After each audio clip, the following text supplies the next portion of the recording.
Welcome to the Legacy Through Land podcast, where we're dedicated to empowering you on your journey to land ownership and management. I'm Tyler Markham, your host, and each week we'll dive deep into the world of land investing, management strategies, and the transformative experiences tied to owning your very own piece of dream dirt. With our expert guests, inspiring stories, and actionable advice, we're committed to helping you become a better land manager, hone your investing skills, and start building your family's legacy through land. Now, let's dive into this week's episode. We hope you'll enjoy. All right. Welcome to episode 22. I'm proud of myself for knowing these numbers. I'm excited about this one because if you listen to episode 21, it was a very, very emotional deep dive for me that left me profusely sweating and wallowing in my shame of the Illinois deep dive. But this could not be more incredible timing. I promise you this wasn't timed this way.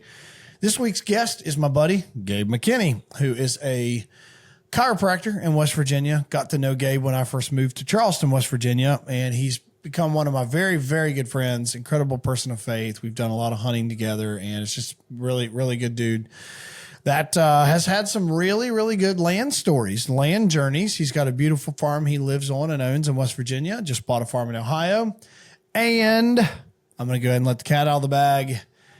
Gabe was going to be my partner in Illinois. So you guys are going to get to hear the actual perspective from Gabe on his side of the Illinois story. So if you listen to last week's episode, that's what I'm saying. I promise this timing wasn't on purpose. But as always, give you guys a little bit of update in our world prior to jumping into the Gabe session.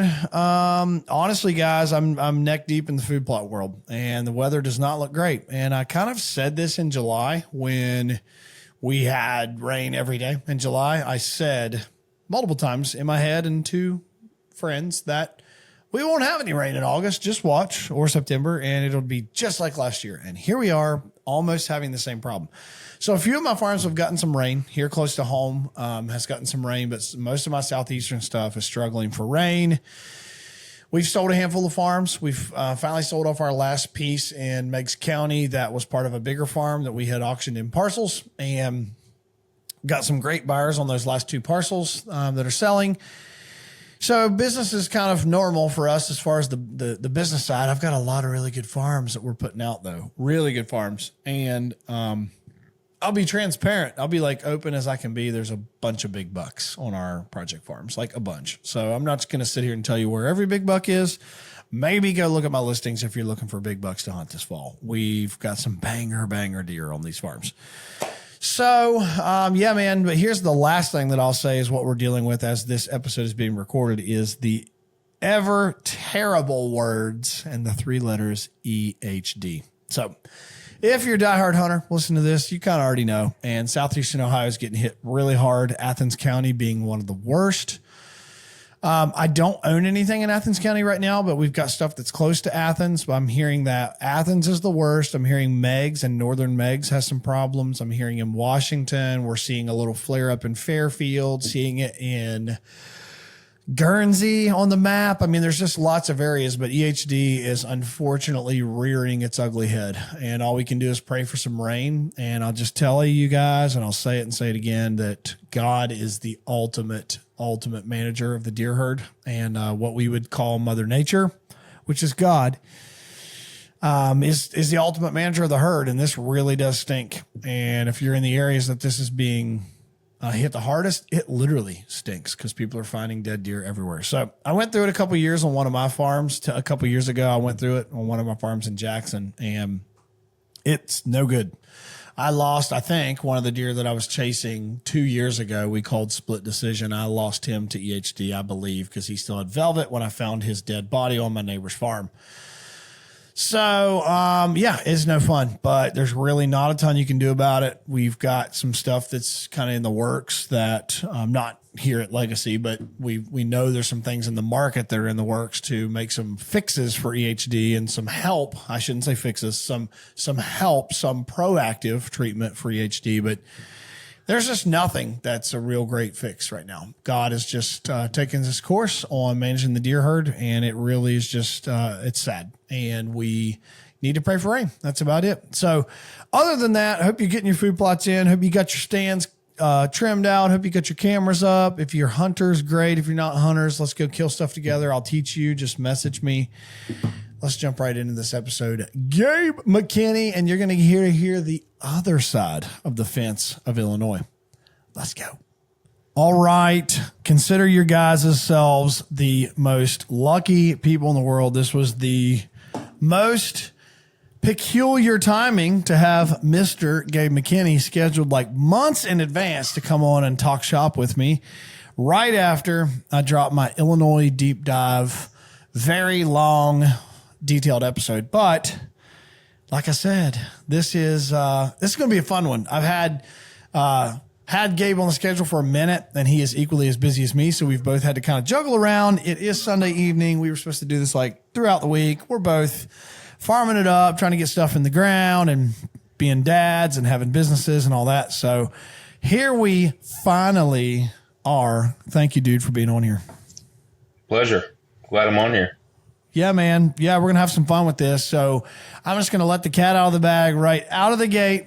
Everybody, you could not be more peculiar timing, but as if you have listened to the previous episode, if you haven't, none of this will be deep at all and you'll be thoroughly confused. But if you have listened to the episode, Mr. Gabe and I, we were the partnership that was doing the Illinois deal together. So Gabe was my partner, and I thought that maybe this is a God thing. Maybe this is just a unique opportunity for us to just be able to go through the entire thing as far as, you know, some of his stuff, some of his side.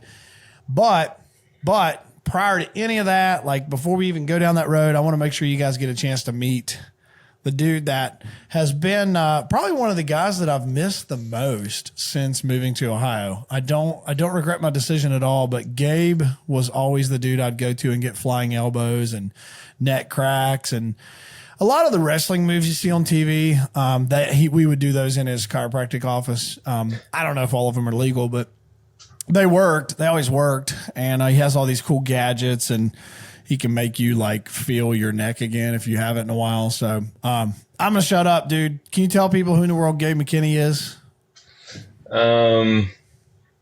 Elevator pitch. Jeez. Yeah, man. Christian, husband, father, business owner, crazy bow hunter. Love it. Love life. If you ask my wife, like I'm up for an adventure anytime, anywhere, any place. Ready to go at moment's notice. Love people, love being around people. Love being in relationship with people and community with people of like mind. And, you know, it's good. That's right. That's me. That's right. So home it's not quite Hurricane, West Virginia. It's Hamlin, isn't it? It's Hamlin. My farm that we live on, our home farm, is right in between Putnam County and Lincoln County. We bought it. See, Anna Grace, my oldest, is 13. We bought it when she was a year old, so we've owned it for 12 years. Been living on it for 10, and built our house 8 years ago. My man. So All right, my dad and I built their house at the bottom of the mountain. And so we lived in it for 2 years on the subfloor. Like there was nothing in it except subfloors. But so we lived in that for 2 years and then built our house. And then we've been living here. We're actually in the midst of putting an addition on it. We put a pool, threw a pool in the ground. Kids have been swimming in it, you know, every day. Just getting that done. And then on top of that, just watching deer, man, like figuring out who I'm going to shoot this year. Not people, but the deer. The deer. Okay. The Clarifier. deer. Right. It's been a weird year, you know, everybody. You gotta clarify things. So, all right. Man, I already have some questions there. Like, this is so fun because listeners, you always probably think like I have all this already nailed down. I don't. Me and Gabe are dudes. I consider him one of my closest friends. He's just an incredible person of faith. And again, the people that I want to have on the podcast are people that I think that have impactful stories and that I think can make your listening journey impactful and potentially alter the path that you're on and make it better. And I definitely think that's Gabe. So, dude, I didn't even know that I kind of remembered your parents or her parents living at the bottom of the hill. My parents. Okay. All right. I wanted to make sure I heard that right. So, Yeah.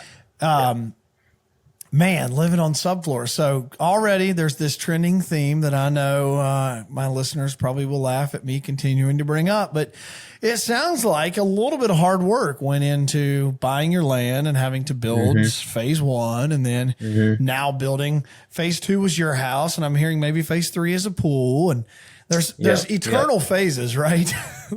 When I bought this farm, it was completely like it was completely overgrown. Like there was a little farm road that went from the bottom of the hill to the very top of the mountain. And that was it. The rest was ivy, multiple rows, autumn olive. You couldn't walk through it.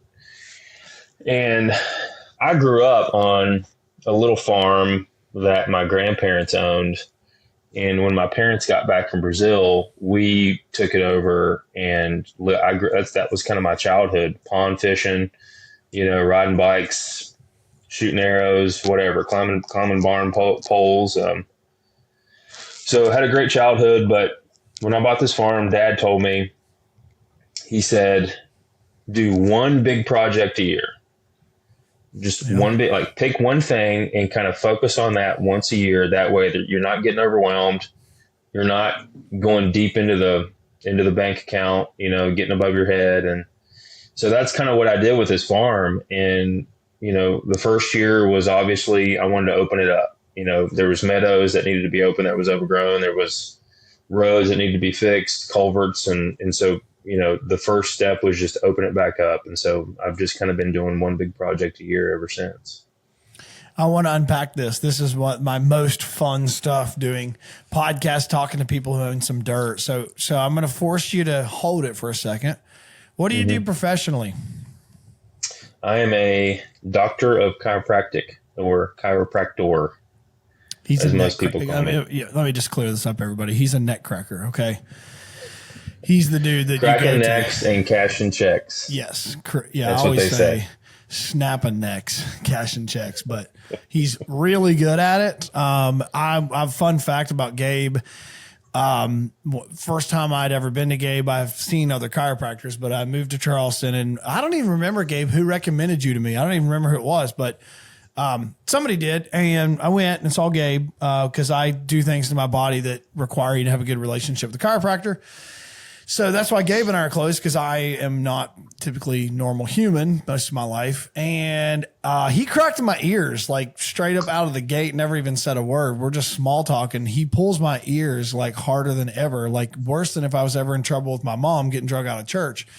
For a split second, it hurt, but then they cracked really loud. And he's like, dude, you're going to have some drainage and it'll be great. And I promise you, then he would crack my elbow, or like my elbow, then my shoulder, and like probably 20 cracks he did that I have never, ever had someone else do, ever. And my brain was expanded like really quickly of like, there's a lot going on here. And so I just always say, dude, I don't even know. I don't care. I want every gadget you have. I want every tool you have, every move you have. Even if you've made some up, I want those too. And he's been fantastic. So I kind of miss, dude, I've actually been, knock on wood, I haven't needed chiropractic work in a little bit, but I think we all do. We just wouldn't admit it. Yeah, I usually tell people be proactive, not reactive. So 100%. Waiting until you can't move is not the ideal situation you want to be in. That's a fact. So tell us this, because I know this is even a cool story. Go back into why'd you pick chiropractic? I haven't heard this, but I know where you went to school. Well, my parents have always been kind of hippies. So alternative lifestyle, growing up on a farm, raising your own food kind of thing. Not that we didn't take the occasional trip to McDonald's, you know what I'm saying, when I was a kid, but no, this is fun. I didn't know any of this stuff, so I'm loving this. But parents are hippies. Sorry, Mom. We love you still. We love you. Listen, dude. They know. I've been calling them hippies since I was in junior high. They're not offended. No, they're not. They're not. They're great. But so that we always utilize them. And I wanted to be in the healthcare field. I knew that from an early age. I just didn't know what to do. And so did some shadowing, which I highly recommend young kids do. I don't think a lot of young people do that enough anymore. Did some shadowing with some chiropractors and just realized that when I went and shadowed doctors, the ones that looked the happiest were the chiropractors. They were always tan. They were always in good shape. They were always smiling. And the others were pale, fat, and bald. And I'm like, which one do I want to be? And so naturally, that's what I gravitated towards, was the better looking one, How is tan a prerequisite? I like this. How is tan? I mean, geez, why not, right? What do you think that meant? They spent a lot of time traveling? Yeah. They weren't stressed. They spent time outside. They weren't on call all the time like these other docs are. And, I love they just it. were happier. I love it. That's amazing. That's going to be our reel right there. That's going to be our one-liner. So you picked chiropractic. Where'd you go to school at? Palmer in Davenport, Iowa. One of my, and I'll go into that in just a minute, but one of my number one regrets when I left that school was, when I was going to school there, I was considered in state. Mm-hmm. So I could go to Walmart and buy a deer tag. No questions asked, show my student ID, give them my address, boom, deer tag in my hand. And developed a really strong relationship with the pastor there at the church I went to, David Ben Dixon. He has since passed away, but just a great guy, hunted recurve, made his own arrows. Like, this guy was legit. And a real hunter. So everybody. Yeah, he had a bunch of leases, and, he was just a great guy, and he would take me to these leases, and I would spend the night at his house on Friday night. We would get up, we would go hunt all day Saturday. But when I was getting ready to graduate, Dad asked me, I want to get you something. I wish I would have asked for my lifetime hunting license, and I didn't. Well, you couldn't have kept it in Iowa, but you mean to West Virginia? No, I think I could have. I don't know the laws. You have to prove residency. I think they're pretty hard on that. If anybody's watching, but if I bought it while I was in state and considered a resident and moved out of state, I don't think they'd honor it. But maybe someone can chime in here. Iowa is strict, so I bet they wouldn't honor it. Well, so that was 20 years ago. Don't beat yourself up too bad. That was 20 years ago. Maybe I could have gotten grandfathered in. You never know. Maybe could have. Yeah, 20 years ago. Yeah, you maybe could have. That is definitely okay. Yeah, you were an idiot. All right, we'll leave it at that. Oh, that's wild. Yeah. So I knew Gabe went to school in Iowa. Anyway, went to school in Iowa. Yeah. Went to school in Iowa, and then came back to West Virginia. Worked with a couple doctors for a few years, and then opened up my own practice in St. Albans, West Virginia. And been there, been very blessed with just great people around me, great staff. Erin, who handles all the stuff that I don't want to deal with. I jokingly tell people that she's a lot prettier than me and a lot nicer than me. So she gets a lot of stuff done that I probably wouldn't get done. Yes, Erin is his wife, everyone. Yes. Yeah. So she also, he has the issue I used to have. I always had an HR issue in my house flip company because I always told people I was sleeping with the financial director of the company, which was my wife. So I always had who is HR? Oh, that's also her. Yeah. So, oh, yeah. That's what she does, man. She handles it all. I can attest to Gabe does have great staff. I miss his staff. His gal up front, Millie, she's always just super, super duper nice. So If she ever says she wants to work somewhere else, tell her to call me. I'll make it happen. I told her she can retire when I retire. That's what I told Hannah a while back. If you quit, I'm quitting. Like that's what I'm doing. So if you're going to quit, just tell me I'm quitting too. No way. Yeah, dude. So, all right. So chiropractor, something that I think you might say is, affords you the time to have some time in the outdoors. Was that a factor when thinking about your career? Yeah. I mean, obviously, as far as mentors in the profession, you use mentors and not to emulate everything they do, but you learn what to do and what not to do. You know what I mean? Yeah. Like if you go into it, wholeheartedly and open-minded. I mean, that's why, I mean, there were things that I didn't like about my associateship, and there were things that I did. And that's what I tell people is that I learned how to run a business and how not to run a business. And, if you're honest with yourself and go into it like that, I mean, you can really take a lot of the wisdom from people around you and kind of run with that. But now, because of the work I've put in, and because of the blessings that have been poured over us and my family, like I'm able to take time now away from the office to be able to do that kind of stuff. And more importantly, the kids are to the age now, I spend a lot more time taking them hunting. Obviously with technology these days, you can really kind of pick and choose when to go into the woods. So that affords me more time here in Hamlin at the farm here to take the kids out. And, Anna killed her first deer with a gun last year. Elizabeth killed her first deer with a crossbow last year.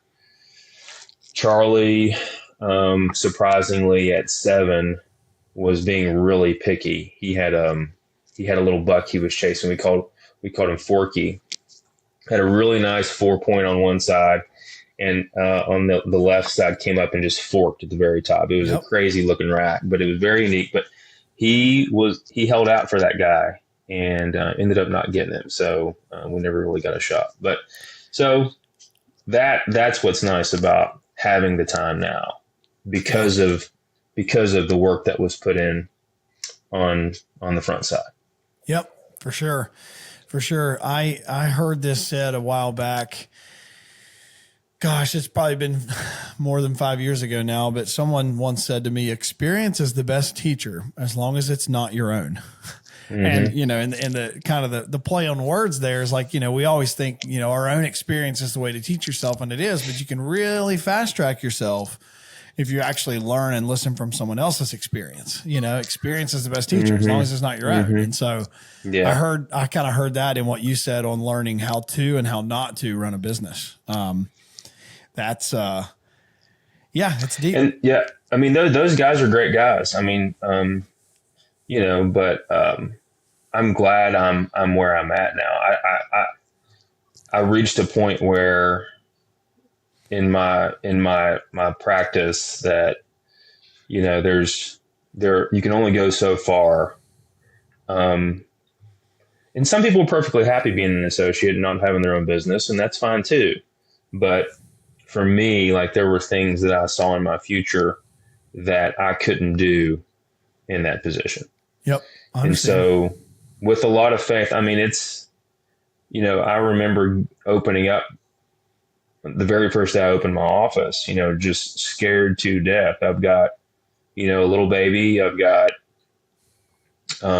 mouths to feed and a house to pay for. And, but again, it goes back to having the faith, a lot of prayer, a lot of knowing that the Lord's going to take care of you. A spouse that supports you and takes care of you and encourages you. And those are the important things that kind of push you forward and propel you forward, Take us back a little bit, Gabe, to What was it like buying that piece of property? How'd you find it? Tell us about if you can remember the details of the acquisition of your family farm. Yeah. We had been looking for quite a while. When Aaron and I married, it'll be 16 years this October. When we got married, we moved into a house that my dad built when I was in junior high. And so she and I were living there. Mom and dad were living in Beckley. And I just basically took over the mortgage. And so the farm that we lived on was my granddad's farm. And, Dad was like, well, why don't you just buy that? And I said, well, this isn't, if I'm looking at a farm, like this wouldn't be a farm that I would look at. It was 40 acres. It was on a ridge. There was some other property owners that had a right of way through our farm to get to their property. And I was like, man, I just don't like that. Yeah. But the only benefit, I think the only plus to that property is that it had free gas. Yeah. And I'm like, that's not good enough. And so we were looking, and of course me, and you're probably like this a lot to an extent, maybe not so much now, but so probably like me and you are probably similar in this fact that every farm or piece of property that I looked at, I wanted to buy. No, I've never had that problem. Yeah. That's never led me down any dark roads. But so everything, we went, believe it or not, I wanted a farm in Jackson County. And so we looked up in Jackson County all over the place. And we got married in, where Clendenin's quarter horse farm is? Right there in Evans. Yep. So we got married on that farm, and that's actually a really good friend of the family, Jim Clendenin. And I looked and looked and looked all over the place, and we just couldn't find anything that we could afford. And you're saying you looked in Jackson County too? Oh yeah, all over the place. That's where we wanted to be, was in Jackson County. That's where I'm from, baby. I know. That's crazy, but. So we looked all over the place, and a buddy of mine just randomly out of the blue knew I was looking for a property. He goes, hey, I found this farm in the ad bulletin. Yeah, dude. Like this was people still putting things in the ad bulletin. He goes, hey, I found this farm. Bulletin.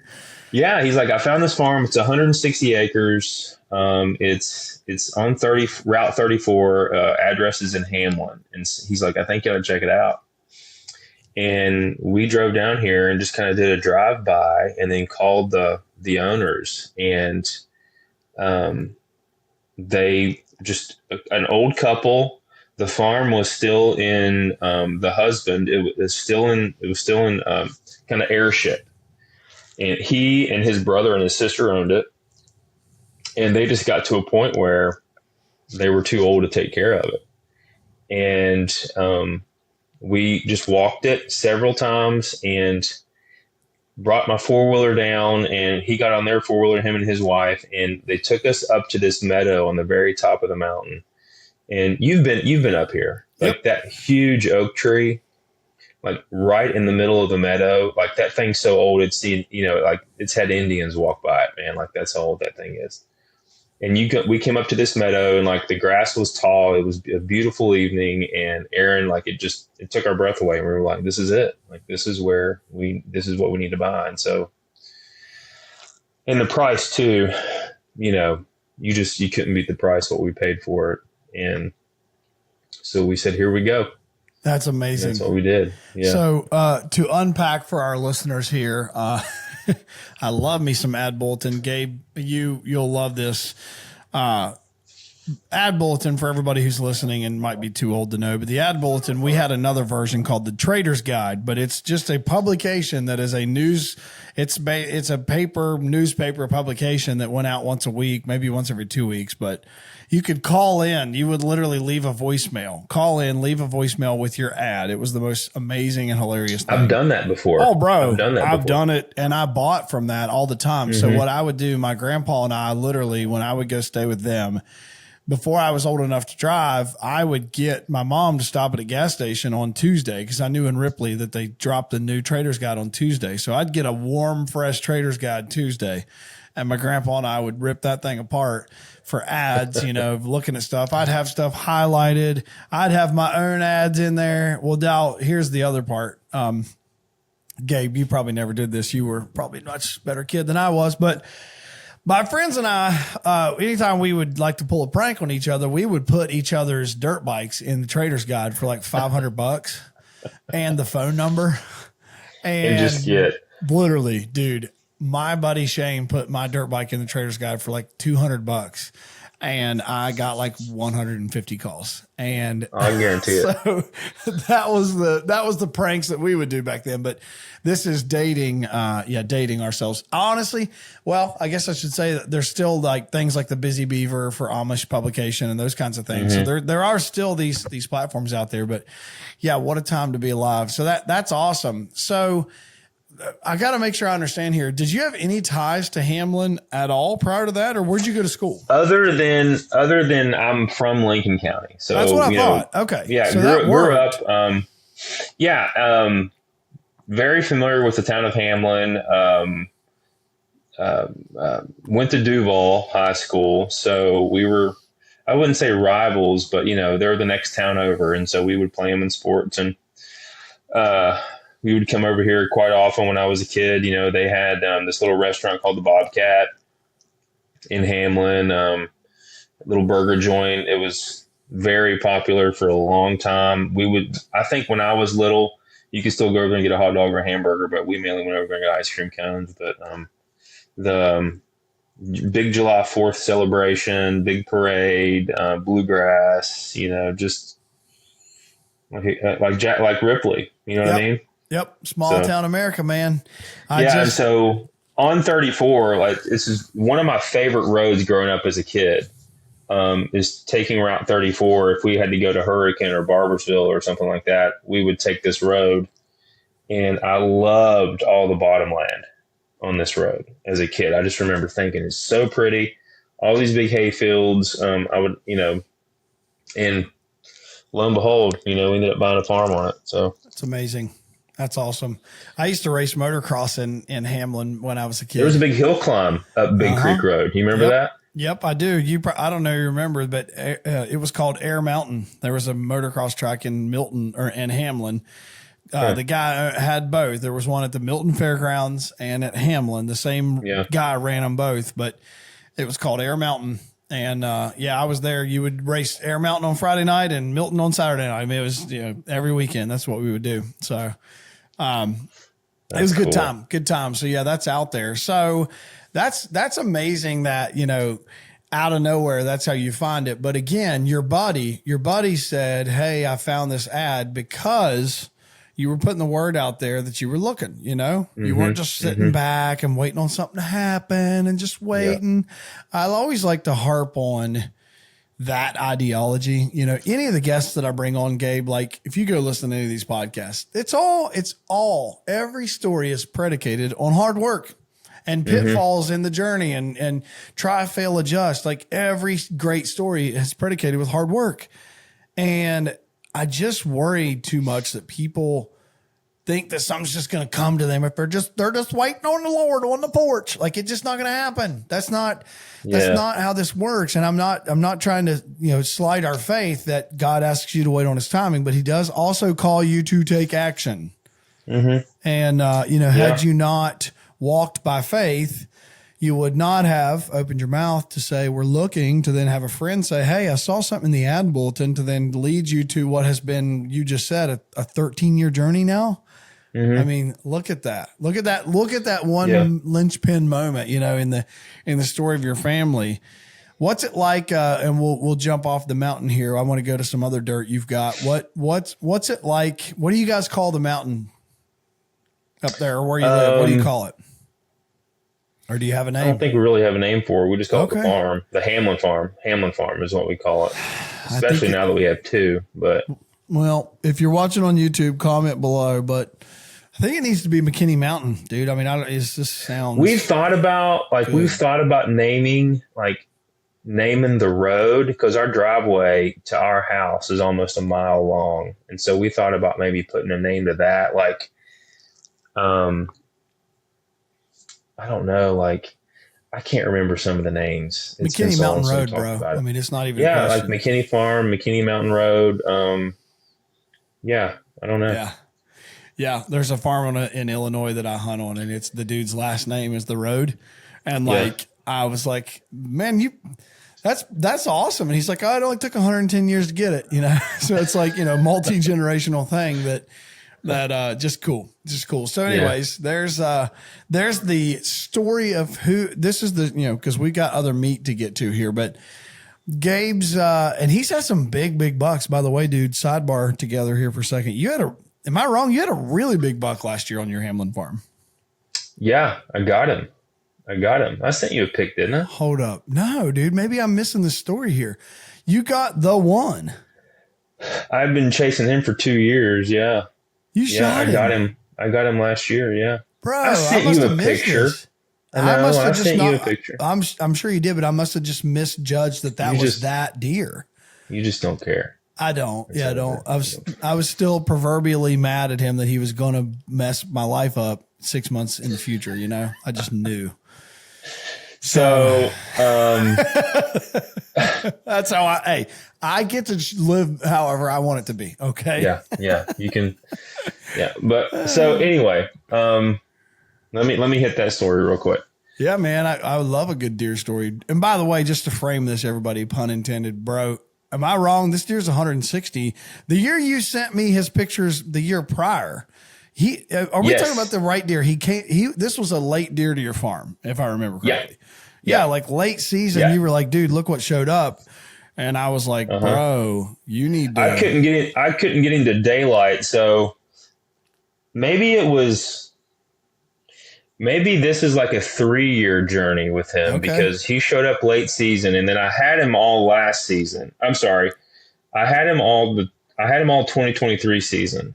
Okay. And he wouldn't daylight. We were coming up our driveway Wednesday night after Bible class, coming home from church, and he's standing in the middle of my gravel road with my headlights on him. Charlie and I are in my truck. And dude, you're talking about inches from breaking the law and running over this deer with my truck. Like, I'll pay the deductible. Yeah. Whatever. But I'm just beautiful. You know what I'm saying? Absolutely gorgeous. And he just trotted off, went over the hill, and I'm like, I'll never see this deer again. Like that's the only time I'm going to see him on the hoof. And I mean, you're talking, 8:30 at night. And so I'm lamenting over this. It's like, I'm never going to get this deer. I'm never going to get an opportunity. Like, this just isn't me. I love to hunt, and I'm okay. I'm okay if I never see him again. You know what I mean? I got to see him. And February of 2024, Dave Miller, our mutual friend. Yep. I've heard of Dave. He's thought about hunting before too, I think. He thinks about it. I don't know if he actually ever really goes through with it, but he likes the idea. He romanticizes. Right. He's open to it. Yeah. He is, kind of doing this drone thing with one of his buddies, right? These video drones. And I said, Dave, I call him up one day. I go, hey, just want to know, out of curiosity, I just want to know, number one, did this deer make it? Number two, where is he bedding? Because I know he's bedding close, because I've got him on all my cameras, at dark. Yep.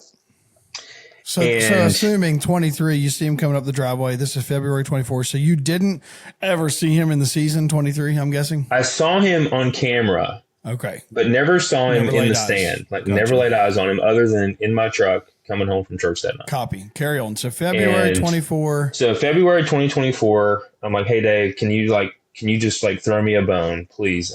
I'm not sleeping at night. I just want to know, like, is this deer alive?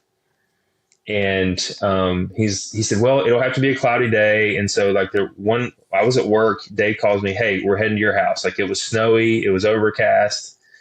I said, yeah, go for it. Literally, as soon as they get the drone in the air, within 10 minutes, he texted me, got him. And he sent me the videos of this deer. And he still had his horns in February? Yeah. Wow. Both sides. Wow. Both sides. And he marks it on Onyx. And they really just, they find him, mark it, and then just kind of do a whole scout by air of the farm. Like and he marks up the farm all over the place. And we talk after, and he goes, if you put a food plot up here, because this is where he's bedding, he said, I guarantee you will get a shot at him in daylight this coming season. And so just kind of cutting him off, you know what I mean? And so that's what I did. I put a food plot up on the left side of the farm, and this was, I think, the week before Thanksgiving. And I don't know if they all work out like this, or if it was like the last 2 big bucks I've shot. It always seems like your whole day is in disarray. Oh, dude, 100, yes. Like your whole day is in disarray. Absolutely nothing's working out. Yep. I don't even know why I'm going to the stand. This is stupid. Yep. And so this was the week before Ohio shotgun season, because I had just bought a gun for Anna to use in Ohio. And so I was sighting it in, right? I'm on the other side of the farm sighting this thing in. So I get it sighted in, and it's hot. I'm running like a scalded dog, like trying to get some stuff done. And I go, well, I've got to go to the stand, because he was in that plot. Are you there? Shoot. I'm losing you again. You there? Are you there? I got you. Yep. Okay. Nothing says cutting out like being out in Hamlin, everybody, but we got him. You're running around like crazy, and then what? So I'm running around like crazy. It's hot. He was in the stand, or he was in that food plot the day before daylight. He daylighted the day before. And I was like, I got to go. So I'm in the stand early. I'm sitting there like 3:00 in the stand. And I wasn't there 20 minutes, and I looked behind me, and here he come. Just walked within 15 yards, broadside shot. He didn't run 40 yards. I watched him fall. And this was with a bow. Yeah. Man, that's awesome. So if I'm doing the math right, was this during West Virginia gun season? This is the week before. Okay. All right. Okay. Yeah. The week before gun season opened up. Okay. Mm-hmm. Amazing, dude. Amazing. So did you ever even put a tape on this deer? Because if it's the same deer we keep talking about, dude, that deer was 160 in 23 or 4. Yeah, he scored around 150 is what he ended up scoring. Okay. And that's a giant, by the way. That's a giant. Oh yeah. I mean, for this area, but I'll tell you, man, the genetics around here anyway are, I think, maybe better than normal, because I've got the buck I'm chasing this year. I passed him last year. I call him Mini-Me because he's got the same genetic. Like, he's got a kicker coming off his G2. He doesn't have the split brow like the split brow buck, but he's got the same kicker. He's got big brows. His left main beam, it's ridiculously long, but he's a Big 10 with this kicker. And I've got another 10 with the same kicker off his G2, who's 3 years old. I think Mini-Me he's probably 5, I would say, this year. And then this little one with the kicker off his G2 is probably 3 years old, but he's going to be even bigger than Mini-Me. It's amazing. So you got some studs to chase this year in West Virginia. Yeah. Mm-hmm. I've got one here at the farm, and then we've got several in Ohio that, I mean, I've got a list of don't shoot, and then several on the hit list that if they walk by, we're going to shoot them. So wait a second. Hold on. You said you went across the river too. You said earlier you went across the river. Yeah. Why'd you go across the river, Gabe? Big whitetail deer. He likes big bucks and he can't lie. So where are you at over there in this buck? And by the way, could you just let everyone know there's no big deer in Ohio? I mean, it's a joke. No, it's a myth. So it's a myth. It's a joke. Don't move to Ohio to chase big deer. It's a dumb idea. But where are you at? We're not going to give GPS coordinates here, but you are in the region of what in Ohio? And I want to talk through kind of how that process went. Honestly, it's not that, I mean, it's not that far away. It's on the other side of Ironton is where I'm at. So literally not that far on the other side of the river. How long does it take you to get there? Hour and a half. Okay. That's not terrible. No, I mean, get up early, leave, hour and a half, I'm there. So, and this will kind of feed into, some other things as far as like our dealings with Illinois and all that. But, I never dealt with Illinois. I never had a deal in Illinois.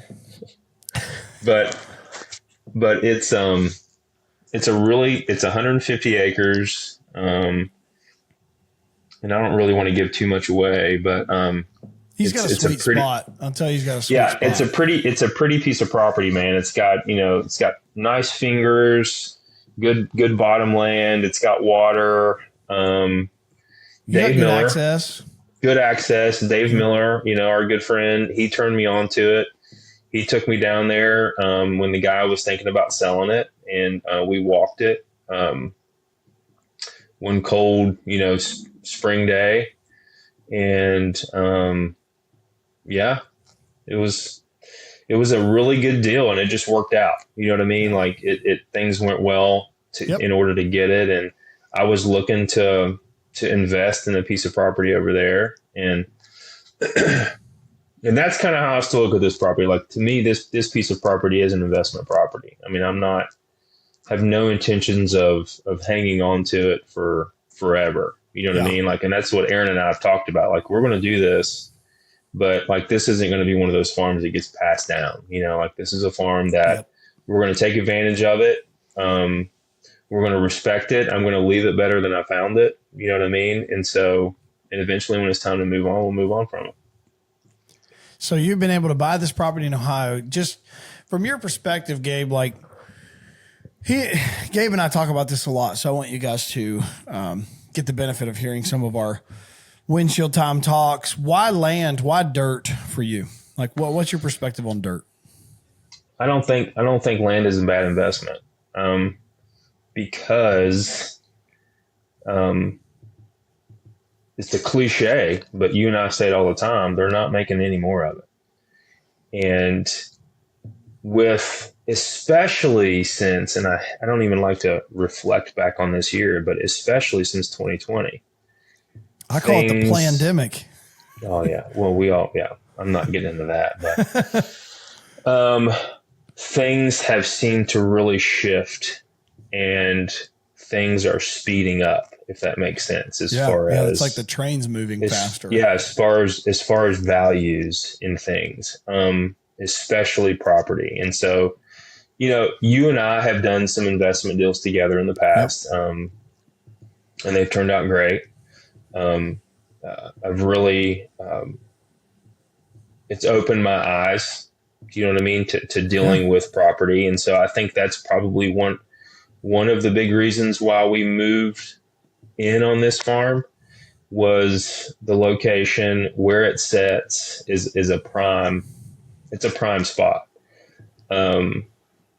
Especially with a lot of the bylaws and things that are involved with, public land versus private land and what you can do. And so, but I just can't see the value in land going down. I can't see that. You know what I mean? Like, and I'm a pretty logical dude. You know what I mean? You know what I'm saying? Like, and I also like to think that I'm pretty discerning when it comes to to certain things. And so when I sit back and really reflect on property, I don't see it devaluing at all. Yep. And so when you have an opportunity to invest in land, I don't think it's a bad investment. Now, with that being said, and you might agree with this, you might not agree with this, but for me and my family, one of the things that is a green light to invest in property is we're using money that we don't need. Yep. If that makes sense. 100%. Yeah. Yeah. We're not taking someone's emergency fund to make sure and do a deal. No, I'm not splitting up the mortgage, and you know what I mean? Like on the property that we own and the house that we live in to pay for a piece of property that we don't live on, and we can't get to it unless except every other weekend or once a month. So like this is money that we don't need. Yep. And that's what I mean by that. It's a very stable way to park it. Very, very much so. And then the fringe benefit of it is what you're starting to see. So what kind of stuff you got going on in Ohio? And then we'll jump to another state. We've got, and what have you been able to do? You closed, Gabe. Give me a timeline here. You closed on your property in 24? 2023. Okay. 3. Okay. 2024. Yeah. Last year. Okay. Yeah. So early summer of last year. Okay. I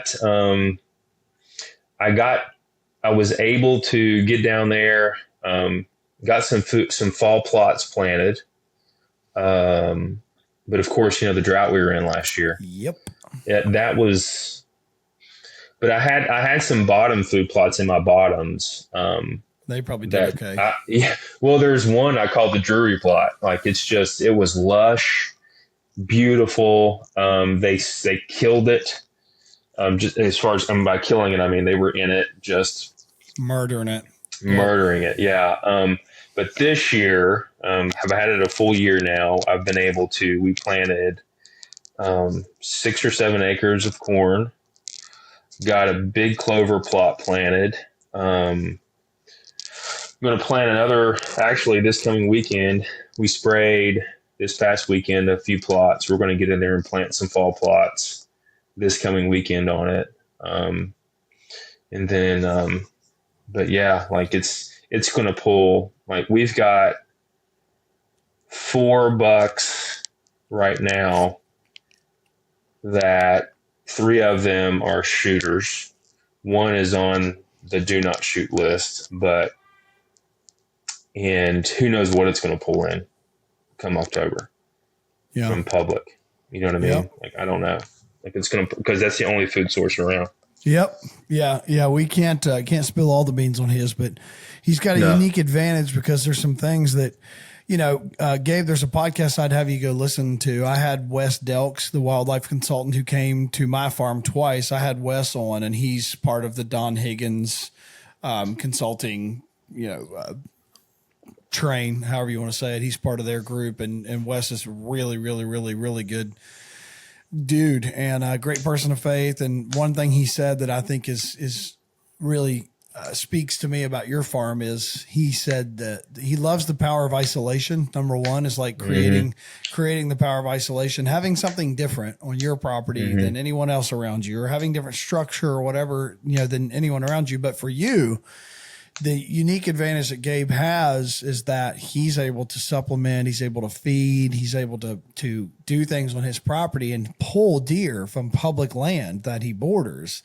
He's able to pull deer. So he's, it can be good and bad, by the way. The pessimist would say, well, now you're going to have too many mouths to feed because, you got all these deer that don't have food plots on public that are going to come mow your plots. But yeah, that argument can be made. But I just think it poses a unique advantage for you right there because you're able to supplemental feed and able to really give these deer the nutrition they need so they can live on public, they can reside on public, and they've only got to go 100 yards to get to a killable spot for you. So just makes it nice. And obviously Gabe's able to, if those deer are living on public, he could work them backwards and hunt the public just as easy as he could his own private ground. So really, really cool advantage there. Really cool advantage. So, yeah, I remember we were talking about this. I actually shed hunted the farm that Gabe bought. I shed hunted it with Dave probably a month prior to you walking it with him. And, Mm-hmm.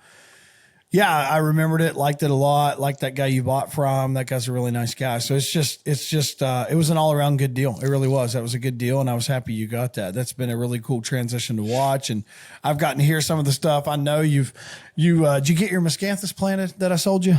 I did. Okay. Did you ever pay me for that? You probably did. And I just don't even know. I sent you a check. See, I don't even know. This is all tight. I run my business, but that stuff's a labor of love, but I promise, come to one of my farms that I've had it on in a while. Well, we planted miscanthus in a couple sections, and then for time purposes, we planted the switchgrass. Yep.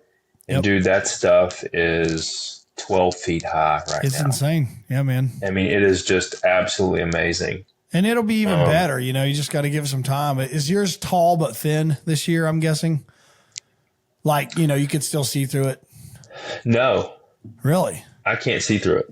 Wow, dude. Then you're going to have So here's what I did. I didn't have a roller, but, you know, you and I were talking about it. And so what I did was everywhere where we were going to plant it, obviously tilled it up, got it really soft. And so then I went in with a broadcast seeder, seeded it, and then I took the side-by-side and just drove it back and forth and back and forth and just packed it in. And no, you can't see through it. It's so thick. How did you plant your miscanthus? That, like the X plot. Yeah. All the way down. I planted it like that. I mean, just like you told me to do it, and just like they said to do it. You had to, like, because I've dug. My best success has been a potato planter, just digging a furrow and then dropping it in the furrow and covering it. That's what I did. Okay, yeah, that's what I did. That's how I'll do it in the future. I've done it 3 ways now, and that was the easiest. Mm-hmm. So that stuff's a pain in the neck to plant, but it really does work. I mean, it really does. And as it matures and progresses, it makes even better cover and screening for deer. I mean, it plays the advantage of both. So anyways, there was a sidebar. All right, let's jump to another state. We want to hear your version. Okay. The folks want to know, dude, why did you just put me through so much? You know, the folks want to know. Why did you put me through so much? Listen, I can have this however I want. Okay. This is my podcast. No, let's start from the top. I tell you, kind of to set the scene for what Gabe and I, for me, I want to hear your version of this. I'm just going to set the scene and then kind of let you talk. Cause here's the thing. We make jokes and we're having fun with this, but Gabe, like I've said before, and I will continue to say, I consider Gabe like a spiritual accountability partner for me as well. I mean, I consider him one of my inner circle dudes that like would tell me what my blind side is, you know, and my listeners have heard me talk about that you got to have people that are inside of your ring, and you got to have people inside your crew that are close enough with you that would be honest with you. So when, you know, it's fitting, as you've heard the story, if you've already listened to last week's episode, it's fitting that Gabe takes an exit on this train and I keep the train moving for another 4 months and I take an exit on the train. And it's just crazy that, you know, like I said in my story, maybe there was a little bit of discernment I could have listened to in the beginning, but to set the scene of why Illinois, Gabe and I, and all that, and maybe you don't have the exact same opinion, Gabe, but he and I and a buddy of mine, Scott Gilliland, we all went out to Illinois and hunted with an outfitter. And I got to be honest, I think, and I had probably been going to Illinois. Well, I don't know, maybe Scott had gone more than me, but probably not much. I'd been going to Illinois for a long time. So I think, was that your first trip, Gabe, when we went out? Okay. Yeah. So, we went out other than hunting in Iowa, like that was my first trip since I moved back. Okay. So like Gabe, you were out there like 3 days, I want to say, or 2 or 3, or it wasn't a lot. 3. We hit it right. Like, we were on them. Scott shot a giant. I hit a giant. We never found it. Gabe, did you shoot it? You shot one. Yeah, I shot a big mainframe 8. And we didn't find it. Is that right? Well, I was blood tracking it and it hit private. And I wanted to go in. Of course. And those guys, I got pretty perturbed with them because they wouldn't call the property owners to see if we could get permission to go. But that dude was bleeding. It was a liver shot, I think. Well, and I was perturbed as well because it's the same group of guys that had me go get my deer too early. I knew I shoulder hit my deer. I knew it, and I told him that. And I was circling around the long way, and I told him I'd just meet him back at the lodge. And this was like 11 in the daytime, and there was no reason to go anywhere. Like we could have waited till the entire next day. Well, there they were, like 30 minutes later, walking up the trail right where the deer had just ran to come get me. And I was like, I literally just said I'm coming back anyway. But here nor there, we had some great hunts. I mean, some really, really, really great hunts. So at that point, this nucleus was formed. And I had always said to Gabe, like, hey, dude, I've always wanted to do an Illinois thing. Like Illinois is slow. And, when I say slow, it's not sexy.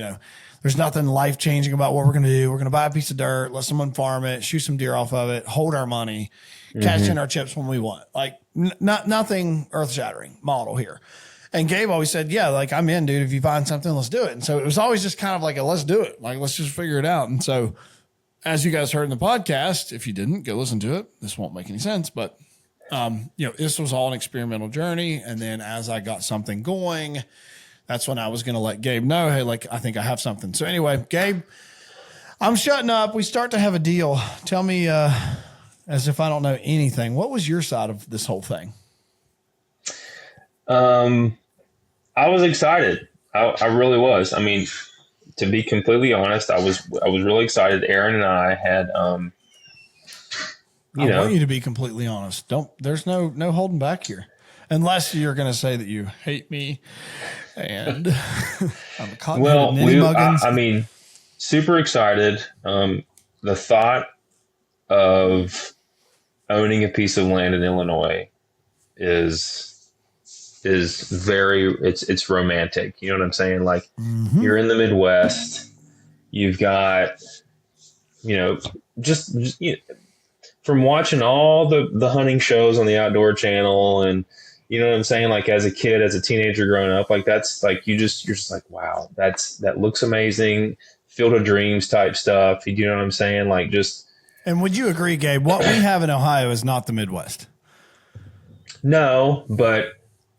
Because that's what I always say. Like, I mean, where you and I hunt in Ohio is not like people call Ohio the Midwest. I don't call Ohio unless you're like northeast, northwest, like west. Yeah, I mean, I'm on the eastern side. I mean, I wouldn't say I'm in the Midwest. I would say that I've definitely upped my game with the farm purchase in Ohio for sure. What, I just mean like it's different when you go to the true Midwest. Like you. Yeah, it's a different feel. It's a different feel. You can see for miles and miles, rolling hills, cornfields, and of course in the wintertime it's brown and flat and windy, but that's the best time to be out there if you're a bow hunter. So the thought of it, we were really excited about it. Aaron and I had several conversations about it, and the thing that kept popping into my head, is what we said earlier, like this is, to me, the deal that was being struck.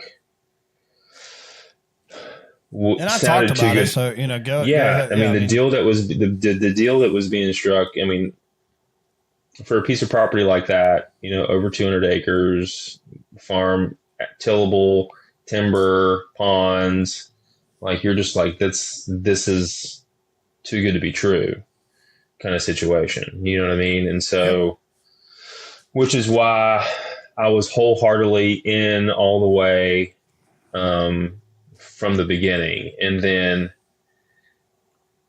I think this is where some of the discernment stuff for me started coming in, was when things just kept getting stalled. And you then are able to kind of sit back and think about, okay, if this still goes through, what are we talking time-wise?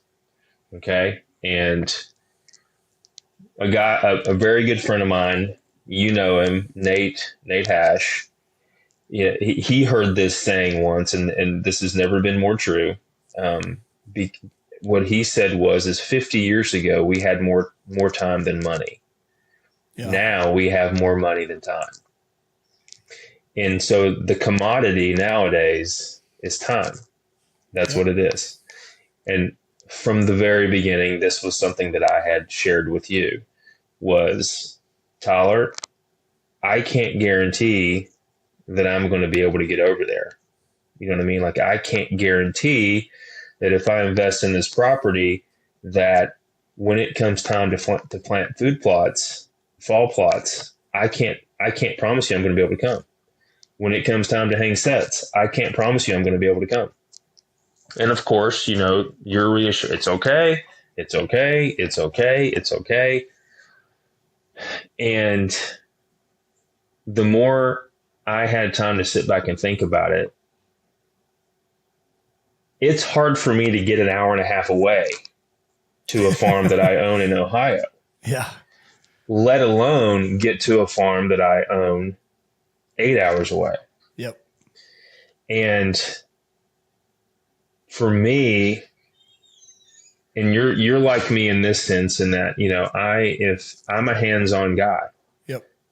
I like to get my hands dirty. I like to get involved. I mean, on this addition that we're putting on the house, I've got contractors here working, and I'm up on scaffolding with them doing stuff. I'm shoveling dirt. I've got my dump truck up here. I'm hauling grab. You know what I'm saying? Like, I'm just a hands-on guy. I don't like to sit back and watch. And so the thought of Tyler doing everything, and then me possibly not even guaranteeing, sandbagging. Well, exactly. Like that would have been it. Like, that would have been me. Hey, Tyler, thanks for hanging that stand. I'm going to go shoot a 170-inch deer out of it now. Appreciate it. High five as we walk by. And secretly, as long as he was going to give us adjustments for free in camp, I was fine, with it. Jeez. No, but dude, I mean, 100%. Keep going. I get it. So that to me was the commodity, that it was time. And it wasn't just time on a specific farm in Illinois. It was time with my kids. It was, like I said before, I'm hunting with them more here in Hamlin and on this farm here than I am anywhere else. And so taking Charlie out to kill his first deer, taking Anna out to kill her first buck in Ohio, Elizabeth getting her first deer last year.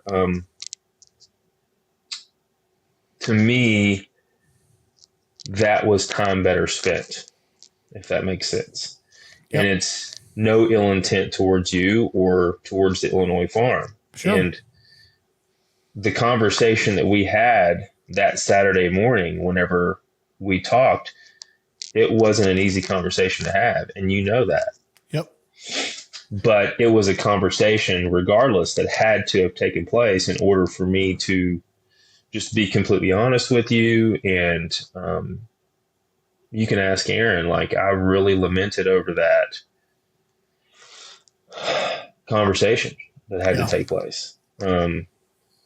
But with that being said, I feel like things were happening along the way. And you talked about it on your last podcast when you were talking about the deal, dealing with a lawyer that you couldn't communicate with, dealing with a property owner that you couldn't communicate with, constantly having to move the closing date. How many times did you move it? 2-3 times? Yeah. So for me, like those moments, those were discerning moments. Like, well, maybe it's a beautiful piece of property. And to your credit, you kept telling me, you got to come see this property. You've got to come see this property. And it just wasn't in the cards. Like, I could not get away even for a day. And so those moments in throughout that process made me think, I don't feel like this is a property that's meant for me to have right now. Yep. Well, and I shared in that sentiment. I kept thinking that. Yeah. So that's why, I took that step and said, and we had that conversation and ended up backing out. And believe me, like it wasn't a conversation that was easy. Like, it wasn't a conversation that was easy to have at all. And I called Aaron immediately after I got off the phone with you, and it was just like, I'm heartbroken. I feel horrible. I feel like a bad friend. I feel like, I led him on. I lied to him. all those feelings go through your head. But well, let me back up a second. I want to make sure everyone hears as well, though. Something that Gabe had said, no matter what, throughout the whole thing, was he had even said, "Hey, like, I don't want you to lose this deal. We'll close on it with you, and you can find another partner." Like, he was never going to just leave me out there. And this conversation isn't about like us serving each other and all that. But what I guess I want to make sure that is heard here is you guys are getting to hear the perspective now firsthand of Gabe. And the thing that I haven't gotten to tell you, Gabe, is through this process of, as difficult as that conversation was for him, it was as equally difficult for me to hear, because it meant I had to continue to pivot and I had to continue to manufacture, as I said on the podcast, I had to continue to manufacture a way forward, which I do believe is a skill set that God's given me to. It's a gifting that I have to continue to build a relationship and fruitful, outcomes for everyone. But what I heard in that carried so much weight for me that I had to check myself on was Gabe's being really intentional with what his commodity of time, what that time value is, not just for himself, but he's being very intentional with measuring how much time is he taking from his kids by committing to something that doesn't just involve him. And it was really, really heavy for me to hear that, because it was a self-check for me as well, Gabe. It was a self-check for me having 3 kids of, is this taking time away from me from my kids? Is this going to potentially take time away from them? Now, obviously, we can shift this entire dialogue to, hey, this is a great reason to get them in the outdoors more and to, pack the truck and take them across the country. But realistically, our kids are in school. Like, this is not something they would be able to experience the full benefit of for many, many years. And so, that was heavy, because I had to step back and say, gosh, the things that he's measuring maybe are the things that I should be measuring. And that's why you want people like that in your life that really help you check. It's not just for Gabe, it wasn't just about money. It wasn't just about, hey, if it was just about money, or if it was about how much time does he think he could get across the country, we probably would have already closed, because those weren't that big of a thing for us to navigate through, who's hanging stands or whatever. Honestly, anybody listening to this podcast, let's be honest. If you can have a partner, and I kept telling Gabe this, like, if you're telling me I can have a partner who goes half seas with me, pays half the payment, never shows up, like, tell me the part that I'm supposed to be mad about. So, there is some dichotomy there that is funny, but it's true. It is true that I said it before, partnerships are really hard. And we both knew, and I told him, like, we're going to have to talk about all the ugly. We're going to talk about ugly for like 2 hours, and then we'll talk about the good for 10 minutes, because the good's easy to talk about. That's easy. Like, it's going to be great. We're shooting big bucks. We're going to make money because it's a great, stable, long-term investment. We're going to cry. We're going to have all these memories, whatever it is. Like, those are easy. But it's hard as a partnership, because he is right that I know me well enough to know that had we closed, had Gabe never come out, but he split the payment with me and he split the down payment, and we were owners together, and I did all the work, and he goes out and shoots our drop tine mega giant the first night in a stand I hung. I know me well enough to know that I wouldn't be upset. I wouldn't.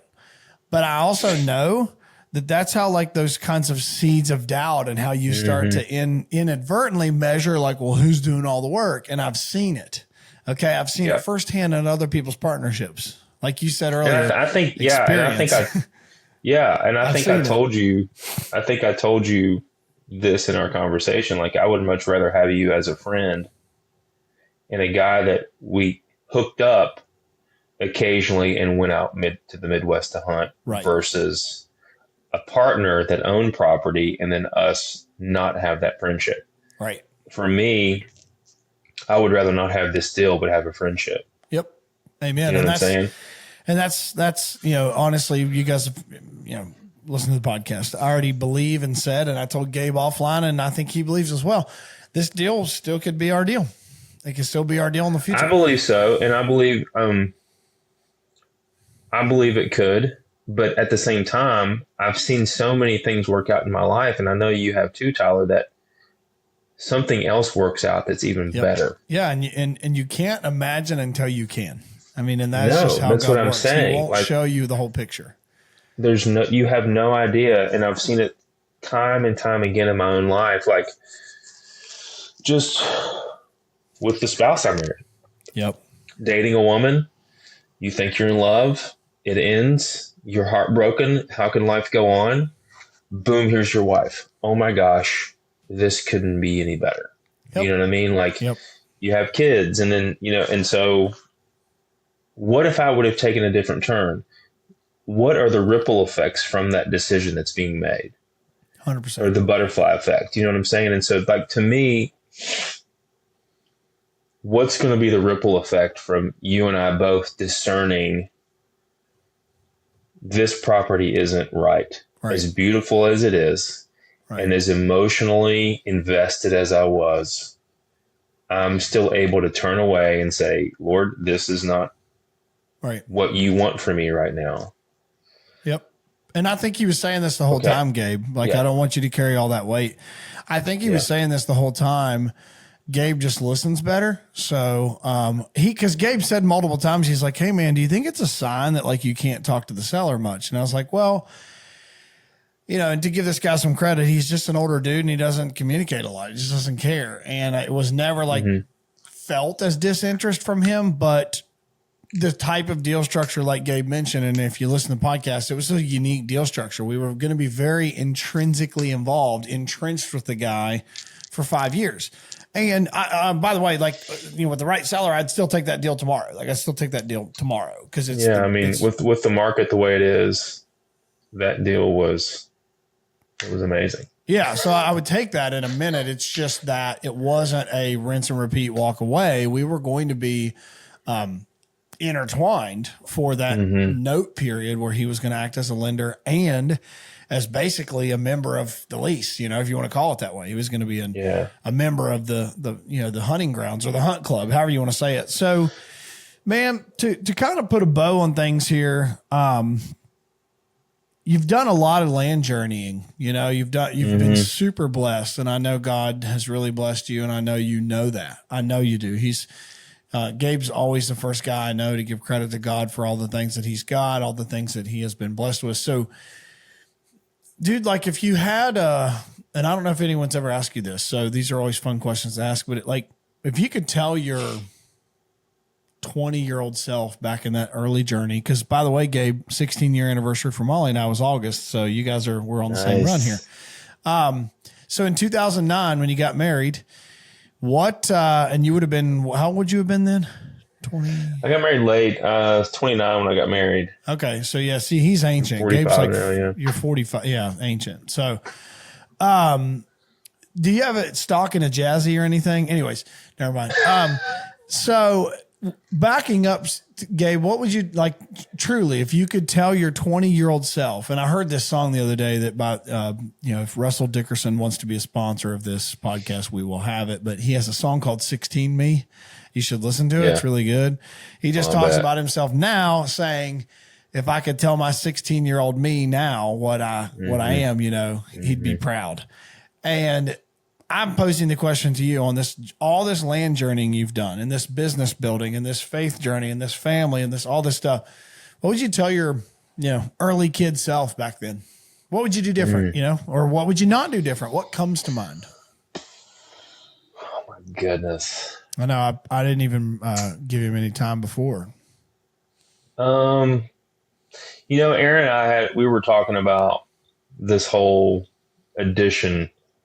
house addition the other day. And I said, the one thing that when we were building the original house that we're living in currently, I was very impatient. I wanted to do it, and I wanted to get it done, and I wanted to get it done now. And so as far as putting thought into, I thought we did well as far as like what, we talked to a lot of homeowners who had recently built houses. What would you do different? Yada, yada, yada. But with this addition, things are on back order. We've waited a month when they said it was going to be 2 weeks on windows. Like, the stone hasn't been delivered yet. They said it was going to be delivered last week. And I said, the one thing that I'm trying to do is be very patient and accepting of things as they come. Yeah. And realizing that this happened for a reason. whatever reason that may be, maybe this didn't happen because a week later we were like, you know what? I think we want to do a change on this, and let's go this route. And so if this would have happened before we were able to make that decision couldn't have been made. And I think maybe that's probably what I would tell my younger self is be patient. Things happen on God's timing, not yours. When you tend to force things, they tend to not work out. They might work out. But will they last? They might work out. Yeah, and they might work out, but it might be not as fulfilling as what you thought it was going to be. Yep. Does that make sense? Yeah, 100%. You know what I mean? When something God else allows us to make decisions. That's why we have free will, but it may not have been the one we wanted.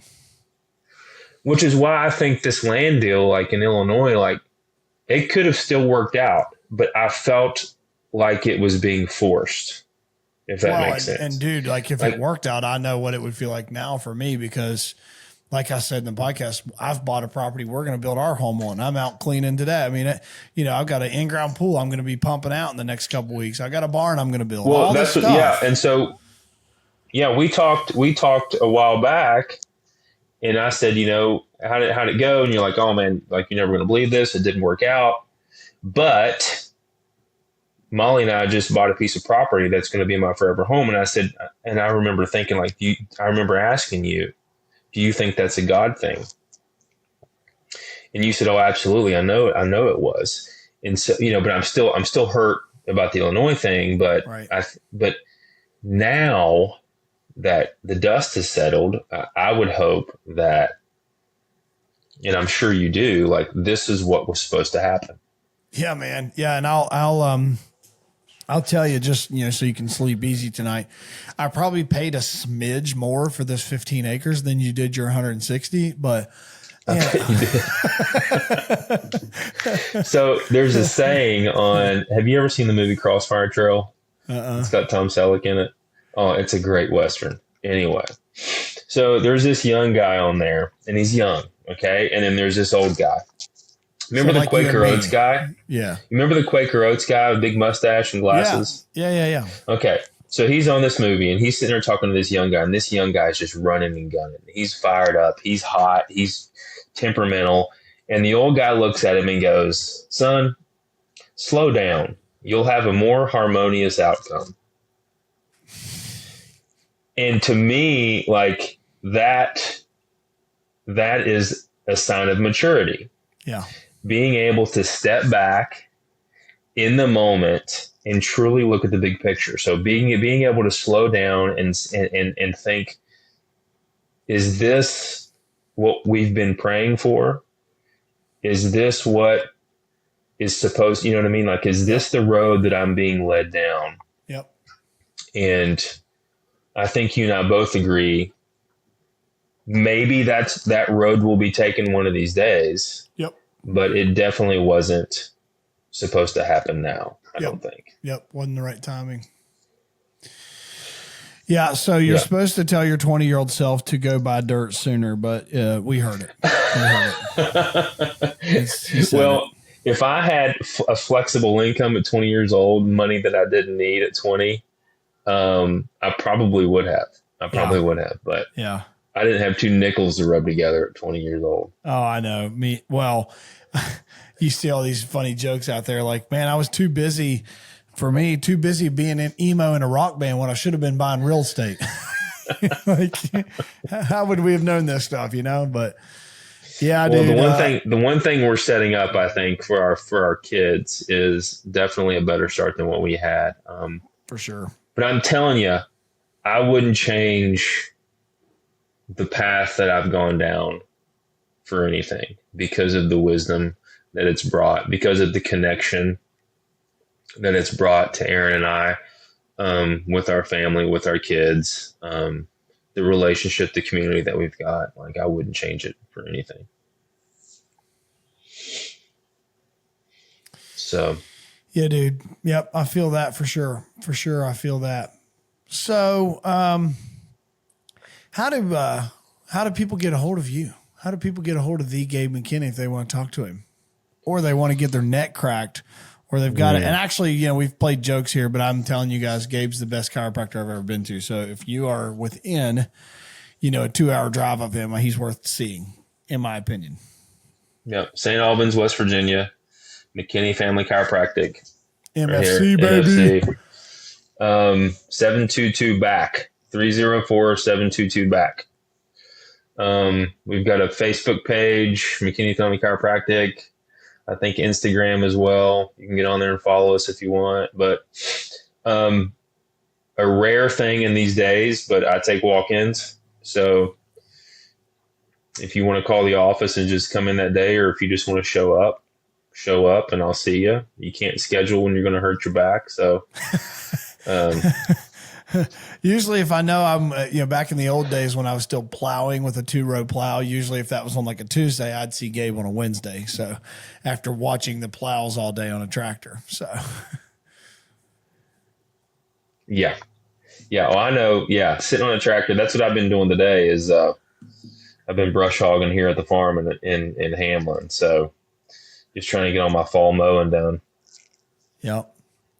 Well, listen, I immensely appreciate you doing this. I immensely appreciate you being on here. And what I'd love to do, if we can, is do some more semi-live updates. I kind of want to transition the podcast to a semi-live update from guys that are seeing stuff in the field. What are you seeing throughout the season? Let's just kind of stay connected. Yeah.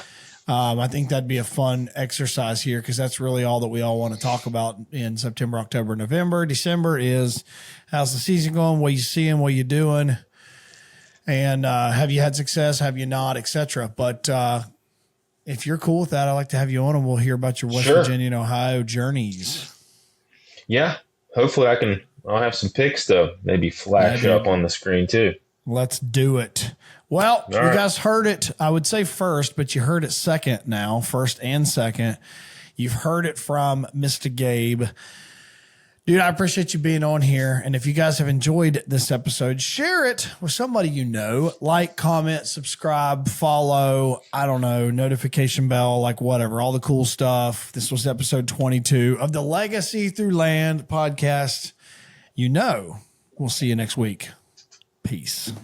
And that's going to wrap up this week's episode. If you're finding value in this content, we'd love to hear from you. It'd mean a lot if you could share with us how this podcast is helping you on your journey, and let us know of any topics you'd like us to cover in the future. Be sure to connect with us on all social platforms at Legacy Acres Land Co. and subscribe to stay updated on when new episodes drop. We hope you've enjoyed this week's episode of the Legacy Through Land podcast, and we'll see you next week.